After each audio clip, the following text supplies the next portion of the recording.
We did see Microsoft earlier this week buy Activision Blizzard. I believe it was $68.7 billion. Pretty big payout. I still don't understand why they couldn't have just made it $69 billion. Much nicer, rounder figure.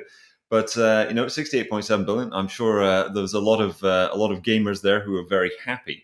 I was wondering, what does this say about tech in general when you're seeing that, and I guess the video game sector in general, when you're seeing this size of acquisition? Would you have any comment on that, John? Well, let's keep in mind, right? Your big tech firms. I mean, they're sitting on piles of cash. I think Apple's might be the biggest, but I mean, they're all sitting on huge piles of cash. Now, that said, a lot of that cash is financed with debt. They've added a lot of debt to the balance sheet. So it's not just retained earnings. Some of it is basically a form of leverage. And this is why some people began to call Apple the world's largest hedge fund, because because they had all of this cash, and they started to invest in almost anything. It didn't even have to be tech anymore. So you've got all that cash, and they're always looking for a home for it. And certainly within tech itself, they snap up promising IP. They'll snap up and coming firms to acquire that IP.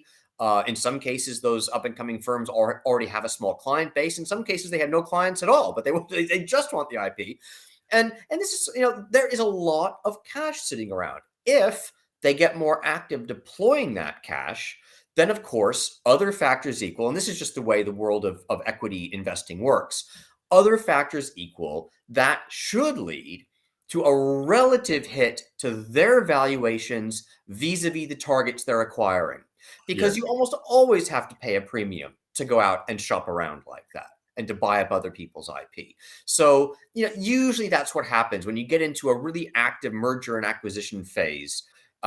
You see some relative leveling of the valuations in question.